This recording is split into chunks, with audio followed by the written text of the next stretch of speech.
Geda gedi geda oh.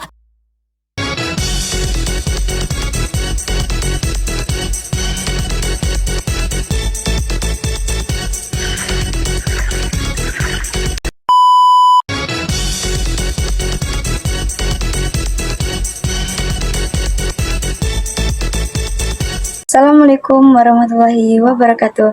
Selamat siang teman-teman. Perkenalkan, nama saya Tia Agustin. Saya dari kelas 11 di KP2.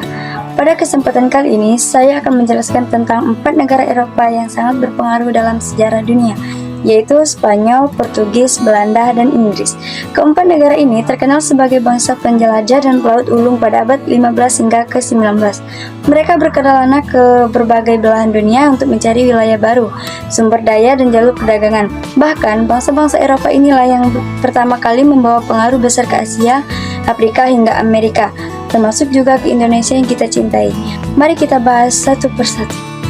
Pertama yaitu Spanyol. Spanyol adalah negara besar di Eropa Barat yang berjaya pada abad ke-15 dan 16. Spanyol dikenal sebagai pelopor ekspedisi samudera bersama Portugis. Tokoh penting dari Spanyol adalah Christopher Columbus yang lahir pada tahun 1492 dan menemukan benua Amerika. Setelah penemuan ini, Spanyol mendirikan banyak koloni di Amerika Latin seperti Meksiko, Peru, dan Kuba. Akibatnya, sehingga sekarang bahasa Spanyol menjadi salah satu bahasa yang paling banyak digunakan di dunia. Selain itu, Spanyol juga terlibat dalam penyebaran agama Katolik melalui para misionaris. Hal ini menyebabkan banyak negara bekas jajahan mereka hingga kini beragama Katolik. Yang kedua, Portugis. Portugis bisa disebut sebagai bangsa pelaut pertama dari Eropa yang berhasil menguasai jalur perdagangan di Asia. Tokoh penjelajah terkenal mereka adalah Vasco da Gama yang berhasil menemukan jalur laut dari Eropa ke India pada tahun 1498. Portugis juga menguasai Malaka pada tahun 1511 di bawah pimpinan Alfonso Albuquerque. Dari Malaka, Portugis kemudian datang ke Maluku untuk menguasai perdagangan rempah-rempah. Meskipun kekuasaan Portugis di Indonesia tidak lama, mereka meninggalkan pengaruh di beberapa daerah, misalnya di Maluku dalam bentuk musik, tarian, bahkan kata-kata seperti dari bahasa Portugis dalam bahasa Indonesia, seperti meja, jendela, dan sepatu. Yang ketiga yaitu Belanda. Belanda adalah bangsa Eropa yang paling lama berkuasa di Indonesia. Mereka datang pada awal ke abad 17 dan mendirikan VOC pada tahun 1602. VOC adalah kongsi dagang terbesar pada zamannya. Awalnya tujuannya mereka adalah menguasai perdagangan rempah-rempah. Tapi kemudian mereka mendirikan pemerintah yang lebih luas selama berabad-abad. Belanda menjajah Indonesia dan memaksakan sistem monopoli perdagangan kerja rodi serta tanam paksa. Walaupun demikian, Belanda juga meninggalkan beberapa warisan seperti sistem administrasi pemerintahan, arsitektur, serta teknologi pertanian.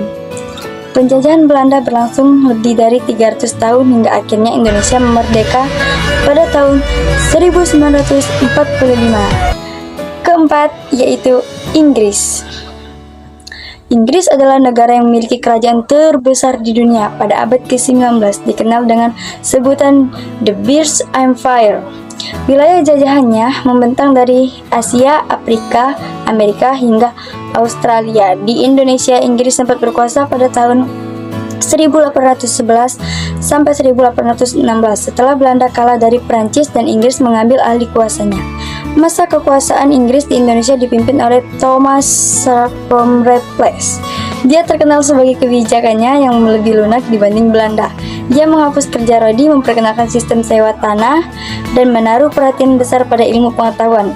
Salah satu peninggalannya adalah buku berjudul The History of Java yang menceritakan kondisi Jawa pada masa itu, serta penemuan kembali Candi Borobudur. Walaupun hanya 5 tahun berkuasa, pengaruh Inggris tetap terasa dalam sejarah Indonesia.